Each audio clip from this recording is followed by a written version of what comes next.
Buenas tardes, Día Político por TSI. Un año de la actual administración que preside la presidenta de la República, Xiomara Castro de Zelaya, que logró una votación histórica de más de 1.700.000 hondureños que ejercieron el sufragio en las pasadas elecciones de noviembre de 2021 y que le permitió convertirse en la primera mujer presidenta de la historia política de nuestro país. Aciertos y desaciertos en este primer año de gobierno. Vamos a analizar el tema con nuestros invitados. Primeramente saludo a don Carlos Urbizo en San Pedro Sula. ¿Cómo califica usted este primer año de gobierno? Buenas tardes. Bueno, no ha sido trascendental, ¿verdad? Algunas medidas que se han tomado eran importantes tomarlas, el pueblo las quería desde A hasta la Z, pero eso no es gobernar. ¿Como por ejemplo? Bueno, la ley electoral, la ley fiscal, ¿verdad? Del impuesto de la renta, que necesita una revisión completamente, ¿verdad? Para poder mover todas las fuerzas de Honduras, ¿verdad? Que no se pueden hacer mientras tengamos unas leyes inadecuadas totalmente. El perfil que tiene Honduras es el que resulta de un mal sistema que hemos tenido por 201 años, ¿verdad? Este gobierno pasó, dice 12 o 13 años, ¿verdad? Bajo una dictadura, pero pudo haber pensado en 12, 13 años qué medidas tenía que tomar el primer día que tomara posesión. Y eso no era ningún tipo de cosa de retórica, ¿verdad? Ni cosa por el estilo, sino que de acción. Y esa acción no la tenemos. Se definió como un gobierno socialista democrático y de democrático no tiene nada, ni tampoco de socialista. Un poquito por aquí o por allá, pero no por este gobierno, sino por lo que hicieron gobiernos anteriores. Podemos ir hablando tema por tema. Por ejemplo, en la parte económica se cerró con una inflación interanual del casi el 9 y coma o 60-80%, un crecimiento económico en el PIB de casi el 3%, pero lo que proyecta ONU es que las economías caerán casi en el 1,4% este año 2023, y ahí involucra a todos los países de Latinoamérica. Desde luego, pero eso asume que pueda llegar a haber una recesión en el mundo que todavía no se ha dado, ¿verdad? En los Estados Unidos, que es nuestro principal socio comercial, ¿verdad? Y de financiamiento, etcétera, etcétera, todavía no llega a eso. El último trimestre del año pasado creció a 2,9%, de manera que están pensando ellos que tal vez va a ser posible hacer lo que llaman ellos un aterrizaje suave, es decir, poner una serie de medidas restrictivas para reducir la inflación y que no se llegue a una recesión, que es lo que podía golpear más fuertemente a Honduras. De ese 10% que usted menciona de inflación, la mitad es importada. ¿Qué quiere decir importada? Que como fuera de Honduras aumentaron los precios, cuando nosotros lo importamos ya viene a unos precios mayores y encima de eso pónganle los impuestos que son ad valorem, es decir, de acuerdo con el valor, y usted tiene entonces una inflación mayor. Pero 5% sigue siendo totalmente nacional. Y ese problema nuestro tiene que ver con la oferta, tiene que ver con la producción que no tenemos. Y por eso es que los precios suben, porque es una cuestión de oferta y demanda.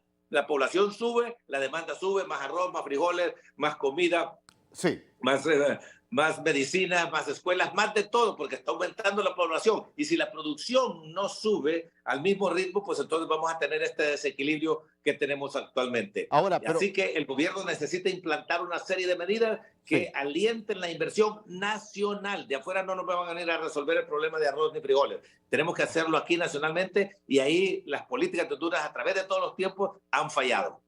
pero mire lo que se informa en Estados Unidos, que la economía de Estados Unidos creció por encima de las expectativas en el cuarto trimestre del 2022. Pero mire, Correcto. mire esto que dice, ¿ve? Registrando el tipo de desaceleramiento leve, que quiere ver una medida que intenta aplacar la inflación sin ahogar el crecimiento. Interpreto esto, consumo menos. Y si consume menos Estados Unidos, ¿cómo queda lo que produce Honduras en maquila, en producción agrícola, en vegetales, en café, en cacao, en tabaco, en todo lo que exportamos? Pero esas son cosas fundamentales que los gringos no van a dejar de comer bananos, que es la fruta que más se come en los Estados Unidos, ¿verdad? De todas las frutas, el banano es el número uno. No lo van a dejar de consumir porque tengan inflación.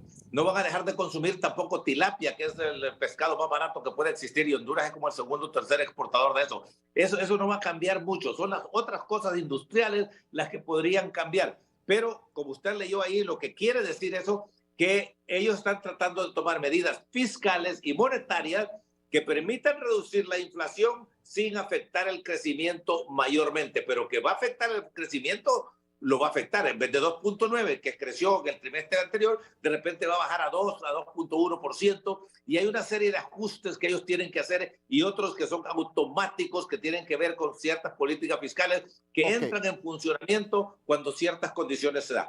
Así que para Honduras, cada uno de los productores tiene que medir cuál es el efecto que tiene, pero yo creo que las cosas que son fundamentales, esas no van a cambiar, ¿verdad? En el caso de tilapia, vegetales, etcétera, etcétera, sí. Honduras sigue siendo un buen productor, un productor bien pequeño, competitivo, porque si no, no le compraran, y va a seguir siéndolo. Balanza comercial siempre desfavorable, y no solamente del gobierno de doña Xiomara, si esto ha sido histórico, ¿verdad?, de todos los gobiernos, porque compararnos con otros países que producen y tienen una infraestructura productiva muy acelerada y muy apegada a apoyar al pequeño productor es completamente diferente a lo que vivimos los hondureños. Pero en materia económica, hablemos en materia ahora monetaria, ¿fue bueno el 2022?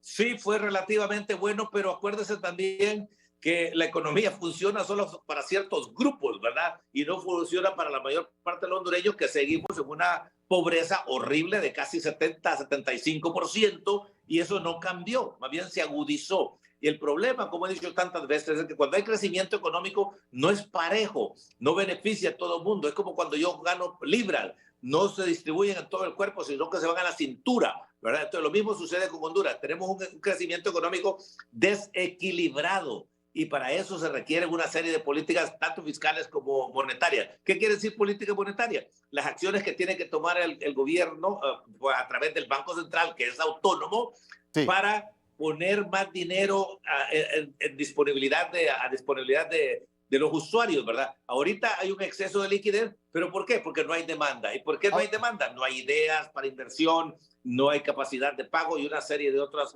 factores que intervienen, ¿verdad? Costumbres, temor, desconfianza, etcétera, etcétera. Y por eso es que los bancos han tenido tradicionalmente un exceso de liquidez, porque no hay suficiente demanda. Entonces, esa demanda tiene que crecer. ¿Y cómo va a crecer? Cuando veamos que las condiciones son favorables, son atractivas, que tengan confianza yo en el futuro. Si yo no tengo confianza en el futuro, como no lo tiene el pueblo hondureño, que ha dicho por un 66% que vamos en la dirección equivocada, y ya llevamos 201 años en esa dirección, pues entonces no vamos a tener el tipo de crecimiento que queremos para que todos estemos bien. Ahora, ¿fue acierto o un desacierto sacar dinero de reservas internacionales en el Banco Central de Honduras el año pasado por el gobierno de doña Xiomara Castro, por un lado? Y por otro lado, ¿debilitó esto balanza de pagos o va a impactar en balanza de pagos? No, primero, la primera pregunta, que si fue un acierto o desacierto, eso no tenía sentido para mí desde el inicio. Lo que representaba era un crédito de parte del Banco Central para el gobierno. Y le voy a decir que yo no sé si se llevó a cabo, porque según las cifras que veo, todavía sigue habiendo más de 8,000 millones de dólares en reserva. ¿Qué quiere decir eso? Que si acaso le prestaron los 1,000 millones de dólares al gobierno, el gobierno los convirtió en lempiras, y entonces volvió a recibir ese dinero el Banco Central y lo volvió a enviar, de manera que no hubo cambio en el estado de los dólares, únicamente en los lempiras, ¿verdad? Así que por esa parte, pues no la hemos sentido, ¿verdad?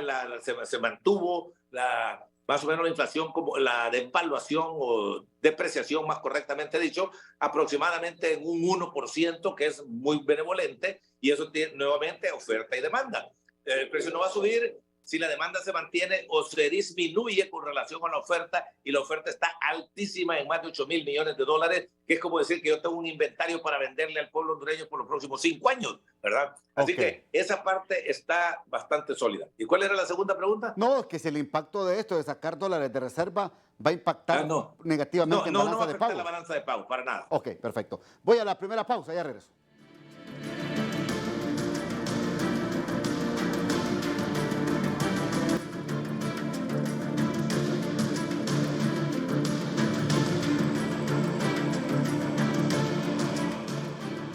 Bien, se incorpora al diálogo esta tarde el subsecretario de Copeco, abogado Benedicto Santos.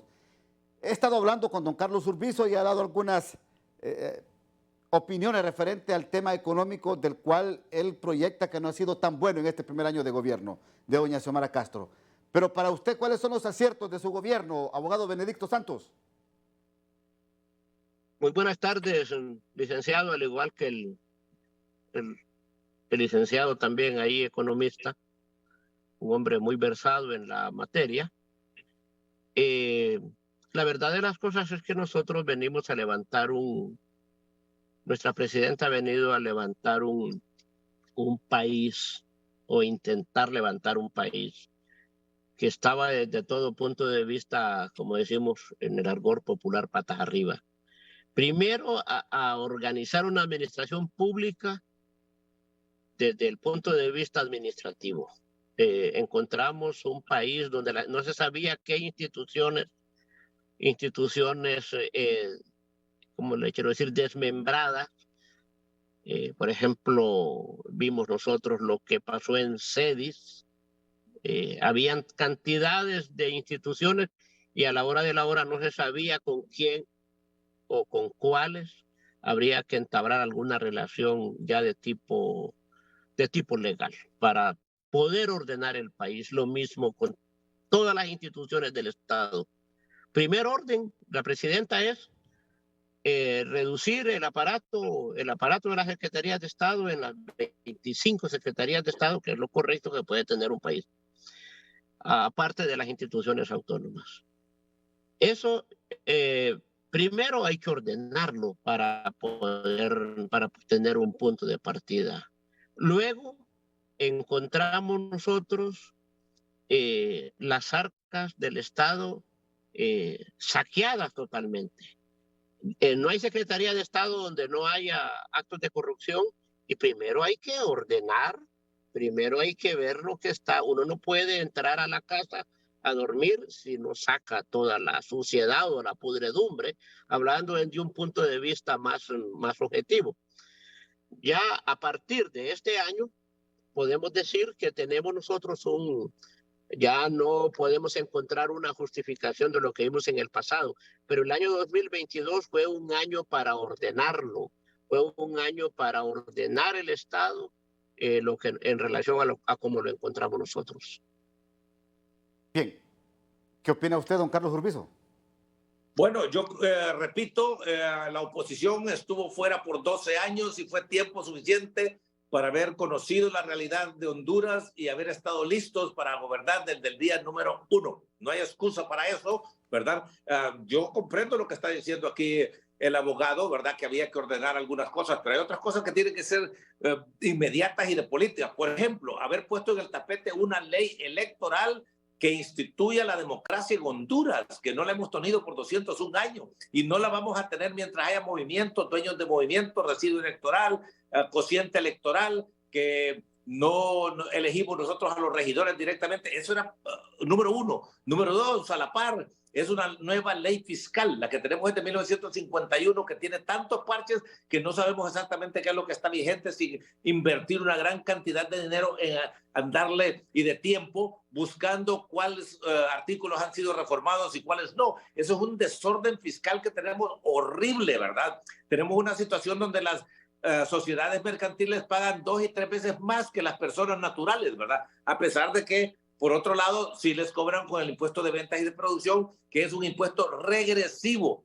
Ese impuesto sobre ventas tiene que reformarse total y completamente. No puede seguir golpeando al pueblo en la forma que lo hace únicamente porque es expedito, porque es fácil de implementarlo. No, hay ciertas cosas que son fundamentales y tenían que haberse hecho el día número 1. Bueno, ahora, bueno, ya pasó eso de aprendizaje, ¿verdad? De un año, ahora comienza de verdad la administración pública. Pues vamos a verla en poco tiempo, no tenemos que esperar un año tampoco. Ya rápido, de 3, 4 meses, debemos de saber si estamos haciendo progreso en esa dirección o no. Abogado, Benedicto. Bueno, mire, me parece a mí que hay temas puntuales que no competen al Poder Ejecutivo. El tema electoral es un tema de partidos políticos, es un tema muy distinto. No es un tema que compete al presidente de la República. Eso tenemos que estar claro. La Constitución de la República ya establece que el presidente el presidente de la República tiene la administración general del Estado. No obstante, sus líneas de mando están en el Poder Ejecutivo. Ejecutar un proyecto de país, y eso es lo que hemos hecho. No podíamos entrar nosotros desde el primer día, como dice él, a poner algunas situaciones porque encontramos la casa en un total desorden, porque no teníamos acceso, no sabíamos cómo estábamos.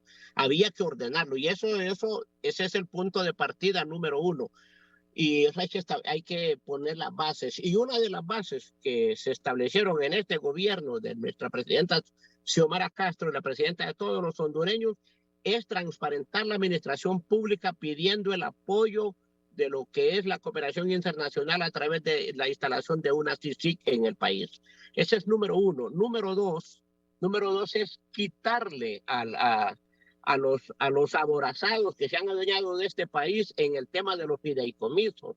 Los fideicomisos en este país estaban como decimos popularmente, engordando bolsillos de multimillonarios, haciendo más pobre al pueblo hondureño. Ese es un avance, y eso hay que establecer puntos para hacerlo. No es así nomás.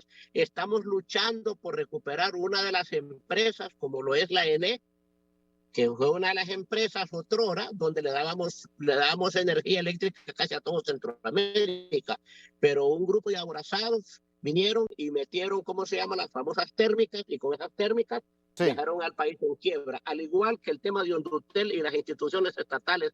Esa es la gran lucha de nuestra presidenta Xiomara Castro, y llevar ese apoyo necesario a los más necesitados, que son más de 3 millones de hondureños que viven en extrema pobreza. Un minuto antes de irme a la pausa, por favor, don Carlos.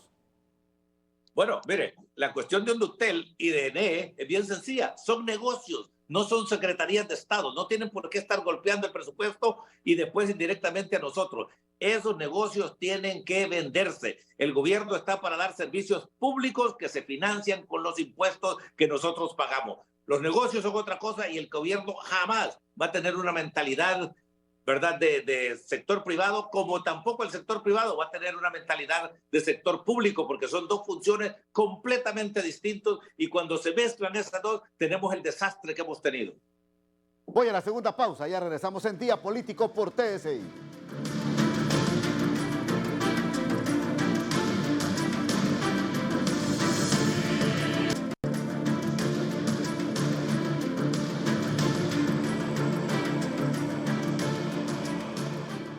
Bien, le voy a dar 1 minuto y medio a cada uno para que me hable de los aciertos o desaciertos en 2 temas, salud y educación. Don Benedicto. Abogado Benedicto, le escucho. Bueno, mire, yo creo que es de patriotismo el rescate de las instituciones del Estado. Un gobierno que no se preocupe por rescatar las instituciones del Estado, y que históricamente han sido patrimonio estatal, como la ENE, como Hondutel, que generaron mucha riqueza en el país, y colocarlas en manos de la empresa privada, como se ha venido intentando en los últimos años, y intentar recuperarlas, es un acto heroico. Ese es número uno, y eso lo está haciendo nuestra presidenta Xiomara Castro. Rescatar las empresas estatales para que estén al servicio del pueblo hondureño, para que tengamos energía eléctrica, y que los más pobres, que son por la lucha que debemos, por la razón por la que nosotros llegamos al poder, es por una lucha de los más desposeídos, y no de una cúpula de millonarios que han asaltado el poder de la nación, que han asaltado los países, y que lo estamos viendo en el ámbito internacional, en Latinoamérica. Cuando hay un gobierno progresista, viene el ataque. Ahora bien, nuestra lucha es, y seguirá siendo, la transparencia, la lucha, porque no es fácil. No es lo mismo pensar que hacer las cosas. Y eso es cuando nosotros hablamos de hacer y pensar, es que nuestra presidenta piensa y luego actúa. Y eso es lo que estamos haciendo. Entonces, para nosotros, la institucionalidad el rescate de lo que es las riquezas del Estado para que lleguen a los más desposeídos, a los más pobres, creo que es la premisa fundamental. Y Sí. eso solo se logra con una buena administración. Don Carlos Urbizo. Bueno, puntualmente, don Ramón, en educación y en salud sale total y completamente aplazado. Por ejemplo, ahí tenemos un problema con aquellos hospitales móviles de más de $1.200 millones de lempiras, perdón, que fueron dilapidados, que fueron malversados, que fueron robados del pueblo hondureño. Este gobierno tenía que haber movido, ¿verdad?, a las fuerzas para que tomaran acción y que eso no se quedara impune. Ahorita está en medio, pero tenemos que recuperar ese dinero. No es suficiente solamente castigar a un par de personas que aparentemente son culpables. Había gente mucho más, de más jerarquía, altura, que estaba involucrada en eso. Y las escuelas, ya sabemos, no tenemos más que hablar, todo el auditorio nuestro sabe, principalmente la gente de menos recursos, la calamidad que se sufre en las escuelas. Y eso tenía que haberse atacado desde el día número 1. No requería ningún gran estudio porque lo hemos sufrido por décadas, sino siglos, 2 siglos ya. Bueno, yo quiero concluir el programa con esta pregunta a ambos. Comienzo con usted, don Benedicto. De 1 a 10, ¿cuánto califica su gobierno? Pues nosotros le damos 10 porque 10. Es una lucha. Nosotros no podemos darle menos. 10. Es una lucha. Pero quiero decirle algo. Por el tiempo, abogado. Correcto. Número 1. Primero, nosotros hemos reparado alrededor de 10,000 escuelas en 10 meses. Los 12 años anteriores no repararon una tan sola escuela. El tema de los hospitales móviles, tenemos que desmontar un aparato corrupto del Ministerio Público y una Corte Suprema de Justicia para echar la justicia. Cuando no tengamos eso, no podemos pedir más. Don Carlos Urbizo, de 1 a 10, ¿cuánto le da este gobierno? 6.134. Bueno, ¿no lo aplaza entonces usted? ¿No lo aplaza? Sí. Bueno, gracias, don Carlos Urbizo. Gracias, abogado Benedicto, muy amable. Hasta aquí el programa de hoy. Que pasen ustedes, amigos y amigas, una feliz noche.